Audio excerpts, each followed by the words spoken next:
Kahala Yahweh Bahasham Yahushai Bahasham Rakakadash.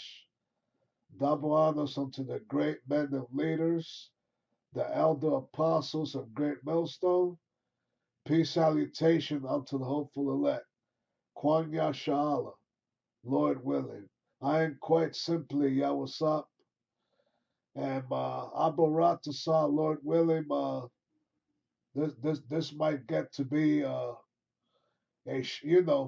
Lord willing, an edifying lesson. All right.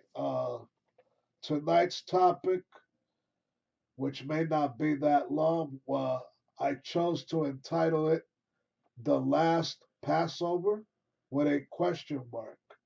The last Passover with a question mark. All right.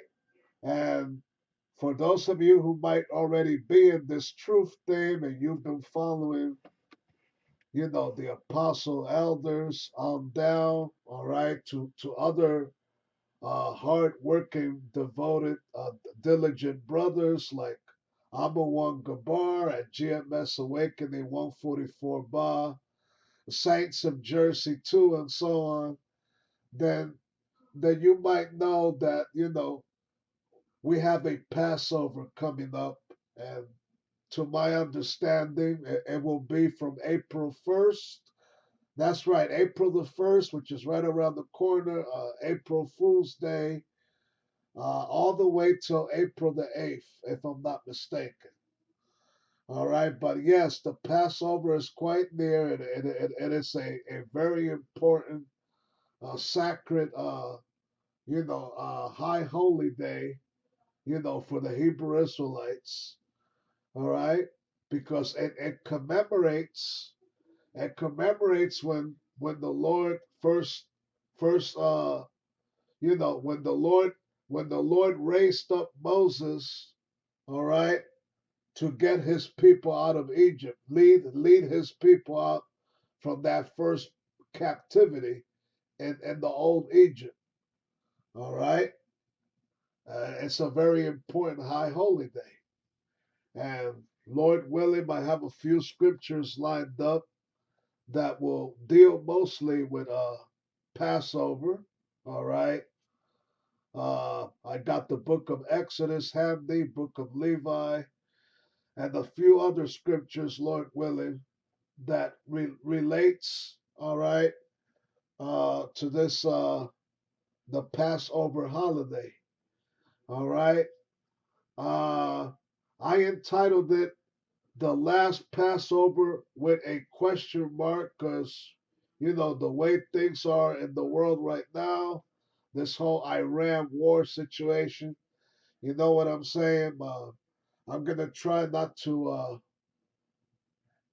basically be too political tonight. You know what I'm saying? But this whole thing has already raised a lot of eyebrows, and more people are more concerned, that this might be indeed the end of the world. All right, the so-called end of the world, really the end of Esau's world, the end of his rulership. All right, if you go to the book of Exodus, I mean Salakia, Second Esdras, the sixth chapter. It tells you that Esau is the end of the world and Jacob is the beginning of it that followed. Jacob meaning that Jacob was the progenitor, okay, of today's so-called Negro race, the so-called colored race in general, whether it's so-called African Americans, Latinos, right, Puerto Ricans, Cubans, Mexicans, South Americans, all right, Native Americans, all right. We are the lost 12 tribes of Israel altogether, all right. And in spite of some bitter differences and conflicts that have that have persisted over the years, but Puerto Ricans don't like Dominicans, or simply don't like black people. Other Hispanics don't like black people. All right. That they've been put in a racist mindset, courtesy of the so-called white man and his ever racist establishment. All right. But for those of you that might be hearing this the first time, you know, like it or not, you and the so-called Negroes, if you're so-called Latino, you are quite connected in this thing. You are quite related, like it or not. You share DNA, and that's all there's to it. That's how the Most High set it up. All right. Even among some so-called white people out there that may have a racist mentality, and yet they fail to realize that they themselves might descend from at least one so-called Negro ancestor or what have you. All right. So this whole thing is called divide and conquer. All right. But the Lord will tear that apart real soon. That's all there is to it. That's one of the reasons He's coming back to gather the elect that have already departed from this so-called white man's ways, from his racist establishment to think the way he does. All right. And there will be a second Exodus. That second Exodus is a lot sooner than many would think. All right, and and even scientifically, the Earth itself has been, to my understanding, been moving a little faster, which is why the time as we know it, the days, the months just seem to come and go quick, like sand on an hourglass. You know what I'm saying? Here we are already at the end of March. You know what I'm saying? You know what I'm saying? The New Year's Day still seemed like yesterday, and I've been saying this for the past couple of days already. All these years have been coming and going quick, boy. But that's because the higher power wants it that way. He's hastening the day of his second great return on this earth, a very dreadful day unto the wicked, unto the 2/3 of our people that love wickedness. So yeah, the Lord is he ain't playing. He's really shortening the days. He's making this happen a lot sooner than many of y'all would think, man. And before you know it, boom, you're right in the middle of it, man. In the middle of the chaos, the destruction that lies ahead. Okay, so basically, once again, could this be the last Passover that brothers will gather, to celebrate together and all that? Hey, it might be, it could be. That's why I wrote a question mark. It might be the last Passover. It might be. I'm not declaring that it will be the last Passover, but it could be. It could be as an interesting trivia. An interesting trivia thing here is that your very President Donald Trump, only a few months ago, back in December, he made some remark, I think, about, that this could be your last Merry Christmas. All right. All you have to do is look it up on Google. You type it over. You type Donald Trump last Merry Christmas, and that comment will show up right there, man. Why you think he made such a remark? You know what I'm saying? Uh, cause he's an insider. Yeah, he works for the elite banking family. The elite banking family got all this. They got all this rolled out, man. Okay, and what is their rollout? What is their sinister plan to crash this current society as we know it, so that they can roll in their great reset, the New World Order, NWO. You know, all these warnings have been given to you people out there well in advance for the past 30 years, man. Okay? You had so called white men like Jordan Maxwell, Anthony Hilder, okay?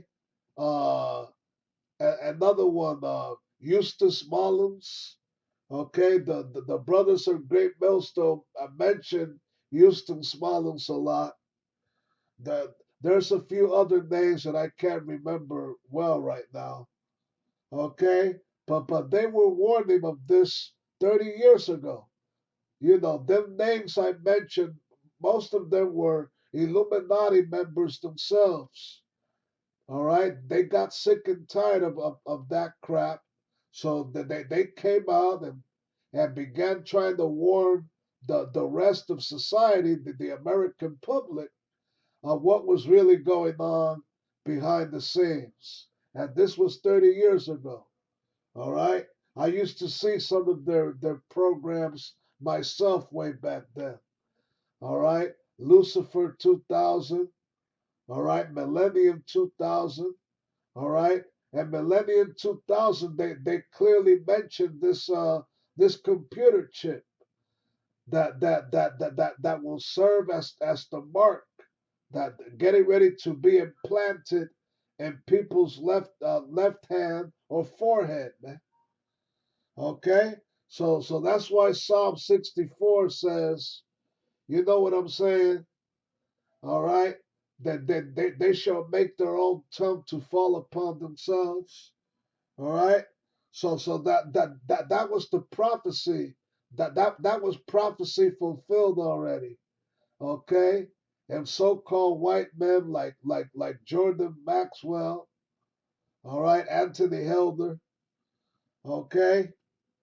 Anthony Hilder, let me see how well I might remember. He used to have a slogan on one of his on one of his documentaries.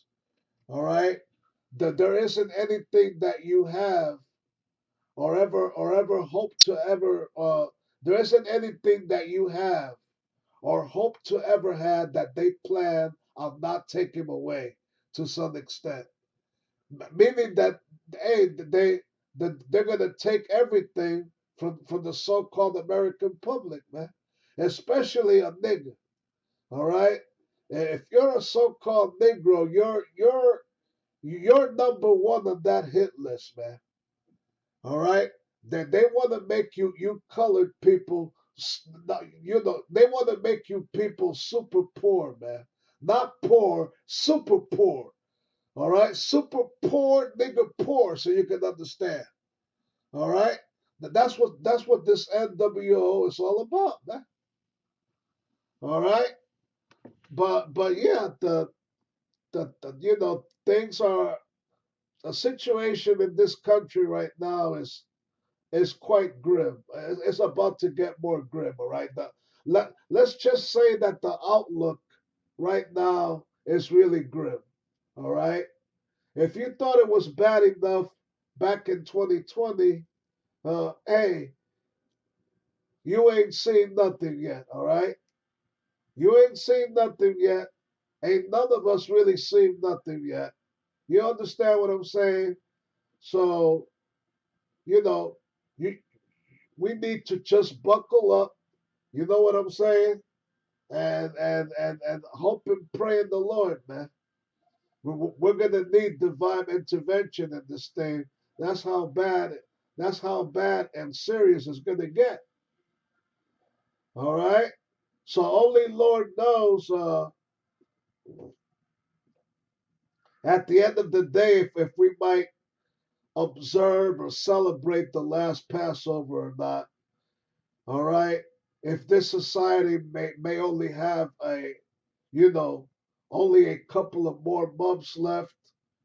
You know what I'm saying? A lot could happen between now and December. All right. An awful lot could happen. All right. Plenty has already happened in the first couple of months of this year. Plenty has already happened, man. So imagine, imagine the next few months. Imagine the kind of summer there might be and all that. Okay. The bottom line is that the time is shorter than ever before now. All right. And a couple of days ago, I saw a brother's video on YouTube where he demonstrated. All right, he showed a video on how Iran made an AI generated video. Okay, on how they intend to target the U.S. of A. All right, and the Statue of Liberty was its primary target. All right. In other words, New York City might very well be under attack again. Okay, NYC and any other major U.S. city, all right, might be under attack again. And a few nights ago, earlier in the week, I had a dream myself. I had a vision where I saw three high-rise buildings on fire. All right. And all three of them crashed and collapsed onto the ground. Okay. The demolition style. All right. Just like you saw the Twin Towers collapse on 9/11. That's how I saw these burning buildings, these tower like buildings, crash down the same way, man. And hey, when I saw that, hey, it was a little intense, man. The Lord ain't playing when he be showing other people, not just myself, these apocalyptic like dreams and visions of cities on fire, all right, buildings exploding and what have you. Because like it or not, that's what's underway. All right, that's what is underway. Okay, that's what's underway. The Lord got, hey, the Lord, yeah, he's known as the King of Terrors in the book of Job, man.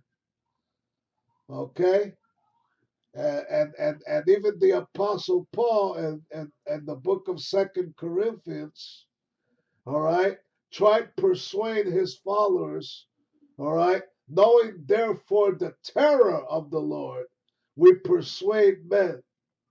Okay, all right. So the fear of the supreme being is very important in these last days. All right. If you are serious, if you are really serious and loyal enough to in this thing to want to survive, all right. Okay, that the Lord may lead and guide you. All right. You must have a fear of him first. Be aware of his power. All right, you're too busy fearing this so-called white man. That's the problem with most of these people out there. All right, they're in fear of another carnal man, of a man that's carnal. Okay, of a man that's flesh and bone. Okay, the only thing that, hey, the so-called power that this white man has and he's very proud about ain't really nothing compared to the everlasting, magnificent glory and terror of the Most High power, man. Okay, and that's why the Lord Himself says, and Isaiah the 45th chapter, if I'm not mistaken. All right, I form the light and create darkness. I make peace and create evil. I, the Lord, do all these things. All right. So right now we're in the middle of more evil, man. But who's really bringing it at the end of the day? The Most High Himself is bringing this evil. He's using the elite banking families, and he's putting it in the minds of our oppressors to bring bring not only more oppression, bring terror. All right, cause a major catastrophic event of sorts to happen. All right, okay, and so that people succumb and fall under his NWO establishment. But it is really the Lord that's using him to punish the 2/3 of our people. Plain and simple, man. All right. Now, before I go further, there you see an illustration. It is not AI generated. It could be, but this is really from 2008. That image right there is from the movie Cloverfield. All right, for those of you that might remember, Cloverfield came out in 2008. It was about a giant alien Godzilla-like monster attacking New York City. All right, and then that and then this in this image you see right here, all right, you see a you see not only you see not only New York City, the skyline on fire, all right, you see smoke coming out of the skyline, and you see the Statue of Liberty without its head. Well, what happened to the head of the Statue of Liberty, man? You see what I'm saying? Okay, hey, that hey, what hey what if that thing does really happen? All right. I mentioned earlier about the AI generated video that Iran made. Okay, where they laid out they laid out a missile striking the Statue of Liberty, man. All right, so get ready. This thing might really go down like that, man. And briefly getting back to Cloverfield, this thing came out in 2008. All right, so hey, decent leaders, Hollywood is theirs. It's under their control. All right, and they push out these movies and these images, these subliminal images. They try to tell you something before it happens. Okay, now all right. So, and the movie Cloverfield, the New York City went, suffered the worst kind of devastation. All right, it suffered vast devastation, man. Okay, but smoke coming out of buildings and all that. Okay, so this is what's on the agenda of our enemies, man. Okay, but anyway, that's all I'm bringing out on that. I thought I'd give you a little heads up on that. You know what I'm saying? That this is why it's important to repent and keep the ways, at least try and practice the righteous acts. All right, observe at least observe the Passover. You know what I'm saying? And try to go by the dietary recommendations of this high holy day. You're not supposed to eat bread for at least 5 to 7 days. Okay? You're not supposed to eat bread. All right? But anyway, Lord willing, I'm going to get into it with the scriptures. All right? We're going to go to the scriptures now. We're not wasting no more time. All right? Let's go to Exodus now. All right? Okay, I'm gonna read a few verses. I'm gonna go a little bit through Exodus. All right,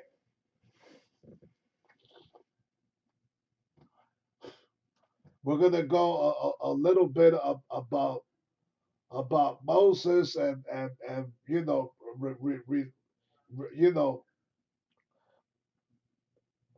Moses freeing the slaves out of Egypt. All right, okay, Exodus. That's in the Old Testament. All right, so I'm gonna go to Exodus 12.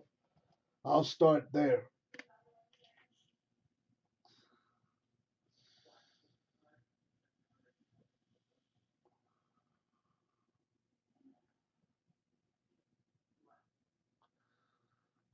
Okay, Exodus 12 and 1.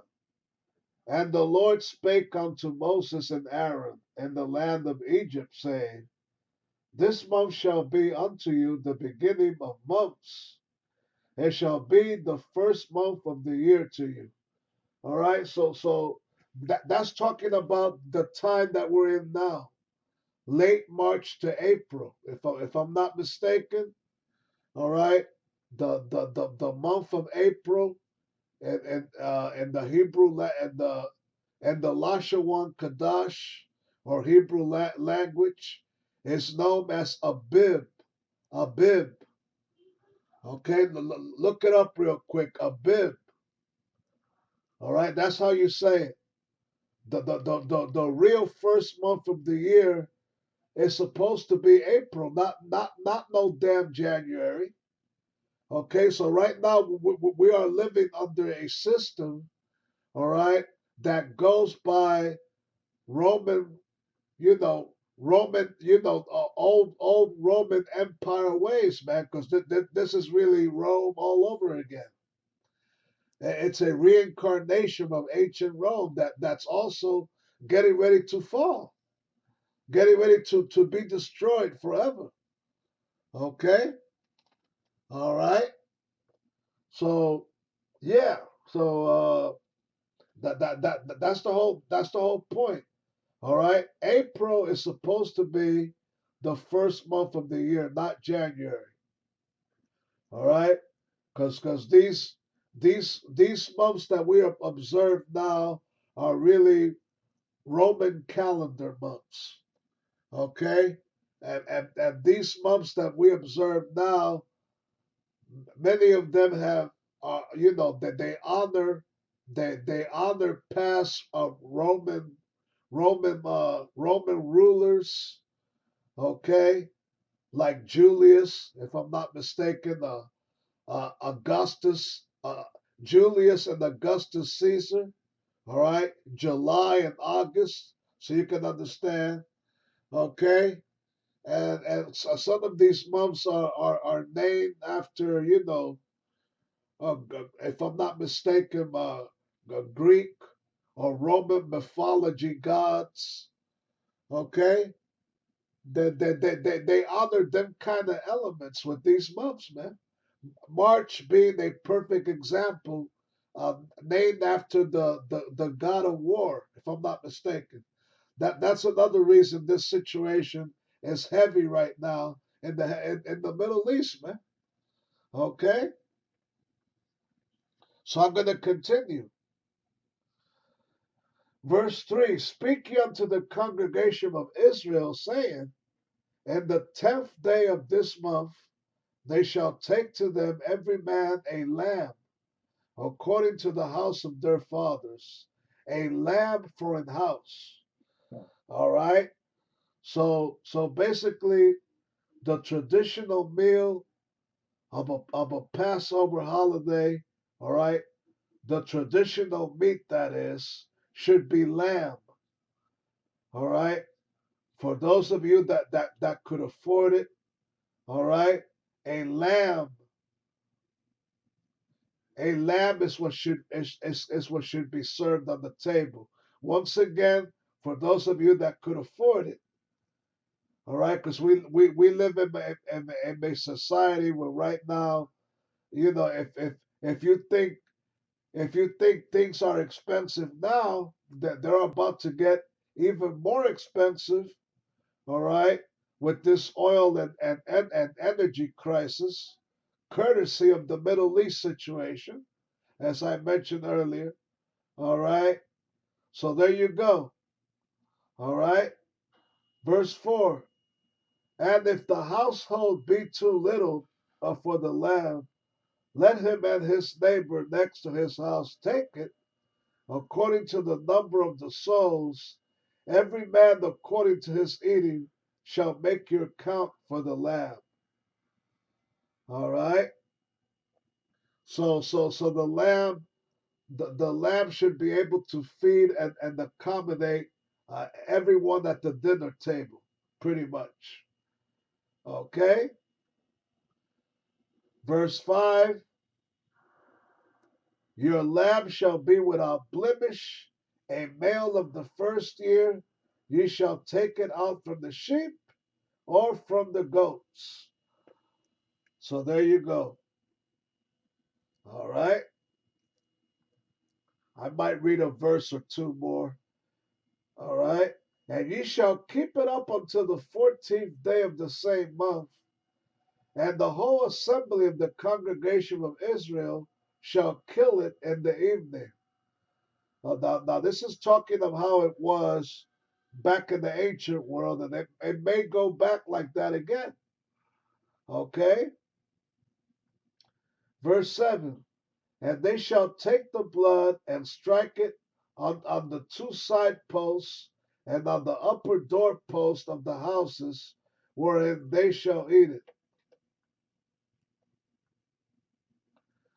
All right?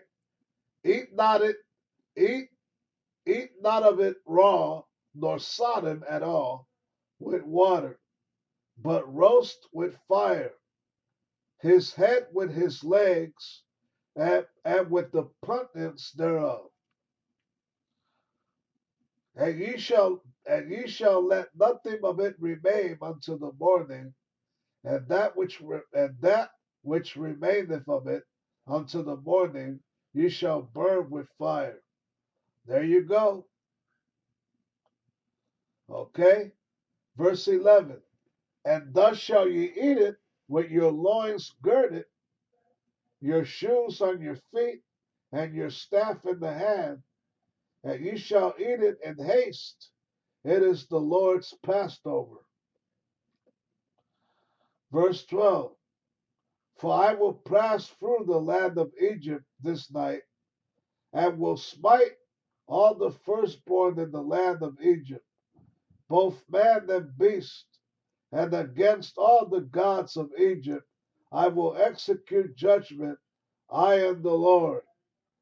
So there you go. That's why it's called Passover. All right? Because the wrath of the Lord went upon all Egypt. All right? It smote all the firstborn. All right? But upon the doorsteps that featured the blood of the Lamb of the Israelites, all right, then the wrath of the Lord did not strike them. All right? So the Israelites were well protected. Or they already had their angels on their shoulders, so you can understand. That's what's getting ready to happen again in these last days. All right? Now let's go to Levi, book of Levi. All right?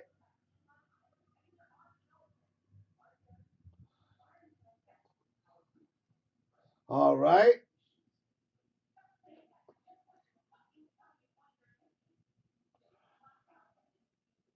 Verse 13. And the blood shall be to you for a token upon the houses where ye are, and when I see the blood, I will pass over you, and the plague shall not be upon you to destroy you.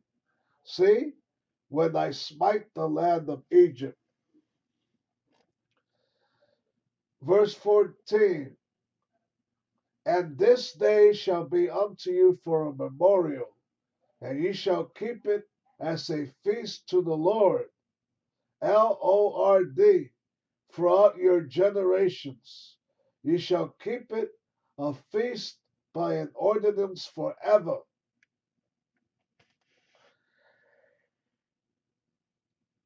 There you go now. Verse 15, 7 days shall ye eat unleavened bread. Now that's what I said earlier. Even the first day you shall put away leaven out of your houses. For whosoever eateth leavened bread from the first day unto the seventh day, that soul shall be cut off from Israel. There you go now. Okay? And they shall, and in the Salakia. And in the first day there shall be an holy convocation, and in the seventh day there shall be an holy convocation to you. No matter of work shall be done in them, save that which every man must eat, that only may be done of you. There you go. Verse 17. And ye shall observe the feast of unleavened bread, for this is the selfsame day I have brought your armies out of the land of Egypt. Therefore ye shall observe this day and your generations by an ordinance forever. So this is an eternal holiday. All right. So even after our second Exodus, Lord willing, even after this current society is judged and destroyed in the kingdom of heaven, all right, this high holy day will yet always still be observed and celebrated forever. Okay, all right. Book of Levi. Let's go there now.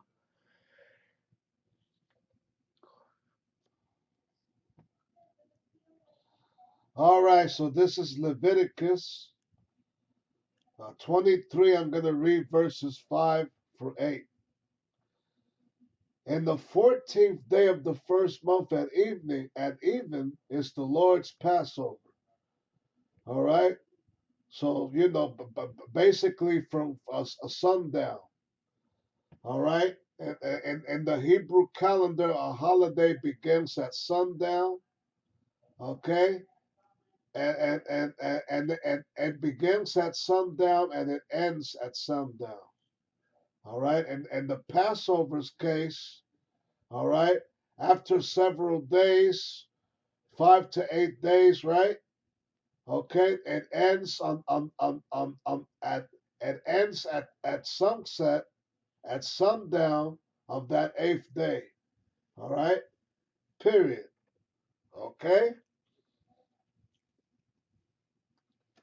Verse 6, and on the 15th day of the same month is the feast of unleavened bread unto the Lord.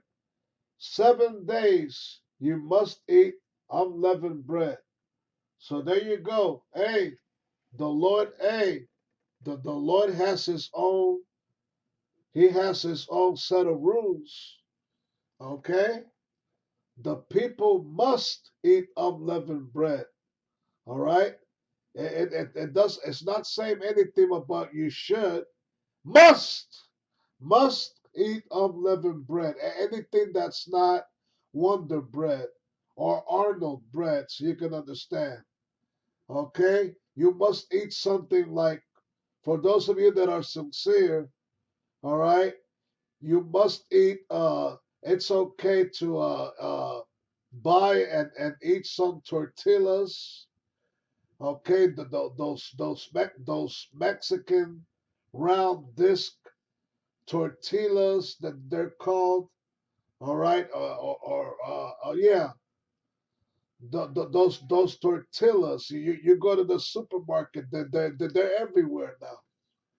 All right, you can have stuff like that. The so-called Dominican community. All right, I know because I'm half Dominican myself. The so-called Dominican community, they like to consume something called cassava bread. All right, made out of made out of a tropical vegetable called a jauka or juca. All right, the cassava bread is basically pretty much uh, the is pretty much it's pretty much the same. All right,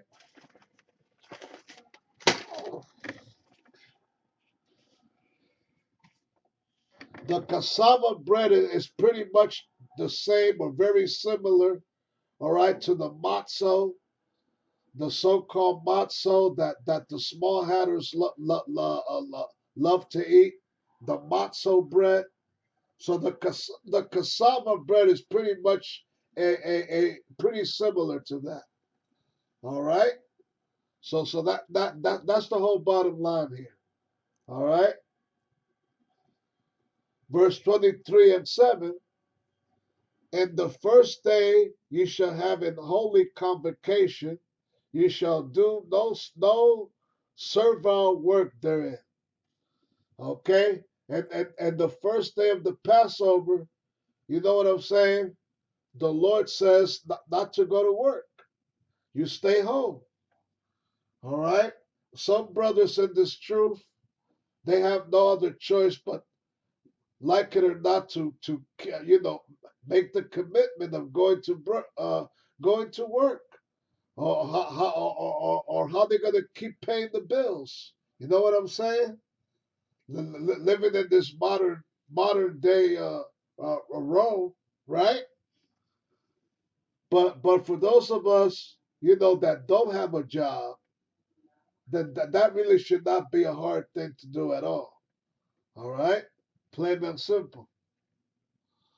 Verse 8, but ye shall offer an offering made by fire unto the Lord 7 days, and the seventh day is an holy convocation.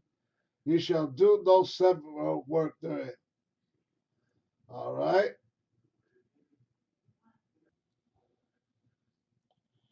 All right, so this is Numbers 28 and 28.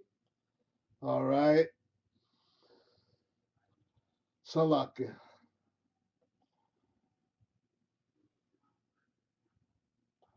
All right, so this is Numbers 28 and 16. Once again, making a reference to the Lord's Passover. And in the 14th day of the first month is the Passover of the Lord. All right, verse 17. And in the 15th day of this month is the feast. 7 days shall unleavened bread be eaten. All right. So there you go. It basically tells the same thing that I read in previous scriptures. All right. It's basically what it's saying. All right. Avoid regular bread to try and get matzo bread or cassava bread or even a taco, not Taco Bell, but these Mexican tortilla disc. They don't have any yeast on them, to my understanding. So it's okay for you to try and go with that. All right. Okay. So yeah, that's pretty much what it's saying there, and that it should be regarded as a high holy day and not go to work. All right. Okay, so let's go to Matthew now. All right.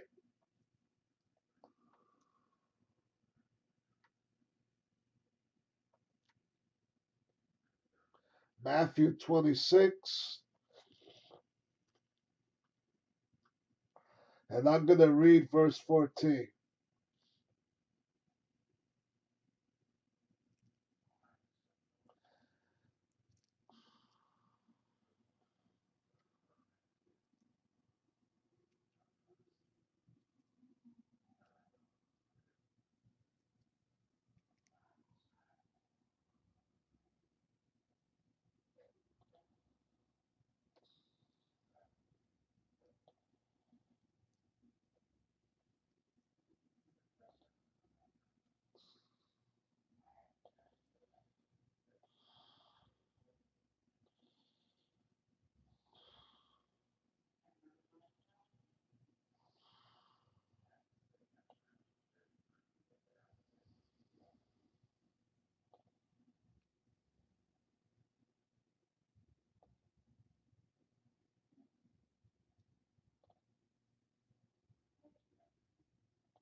All right, so I'm a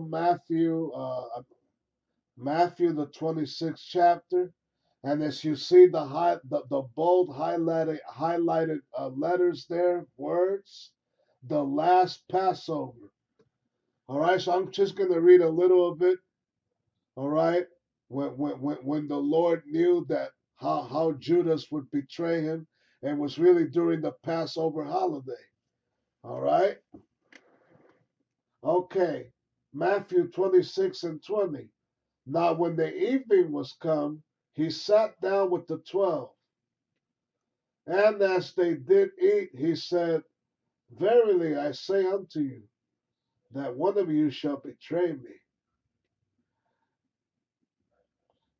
And they were exceedingly sorrowful, and began every one of them to say unto them, Lord, is it I? And he answered and said, He that dippeth his hand with me in the dish, the same shall betray me. The Son of Man goeth as it is written of him. But woe unto that man by whom the Son of Man is betrayed. It had been good for that man if he had not been born.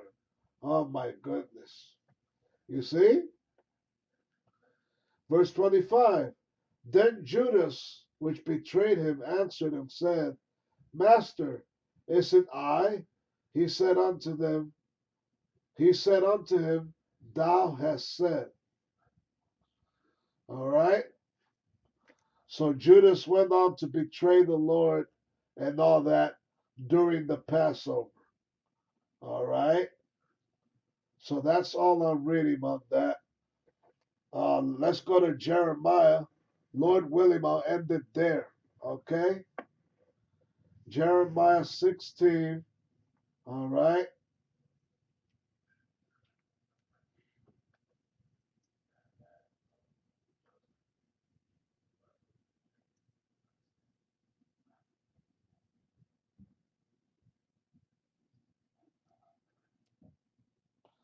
Okay.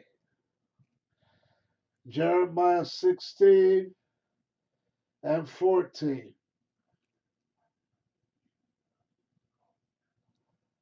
Therefore, behold, the days come, saith the Lord, that it shall no more be said, The Lord liveth, that brought up the children of Israel out of the land of Egypt. But the Lord liveth, that brought up the children of Israel from the land of the north, and from all the lands whither he has driven them. And I will bring them again into their land that I gave unto their fathers. So, what is that saying? We are living in that time now. It could happen. It could happen later this year. It could happen early next year. All right. It could happen either way, man. We are closer than ever towards this thing really happening. All right. So here the Lord is saying, all right, he is laying an outlook on how spectacular this second Exodus is going to be from Babylon the Great. All right. Okay. And the Lord will come back to give you know return Israel, the real Israel, make it a real holy land again, like unto the people, just like he did unto their fathers. All right. So yeah, this second Exodus is coming. All right. And since I already read a little about how Moses was set up to bring the children of Israel out of the first captivity. Well, in this second Exodus, all right, we ain't gonna need no Moses because the Lord Himself will be that deliverer in that day, the one that may have mercy, all right, and deliver, all right, and you get to meet the rest of your departed family members. And so, on that spaceship, man, Lord willing, if he help you make it out of here. All right? Okay? So there you go, man. So that's all I'm bringing on that. Shalom.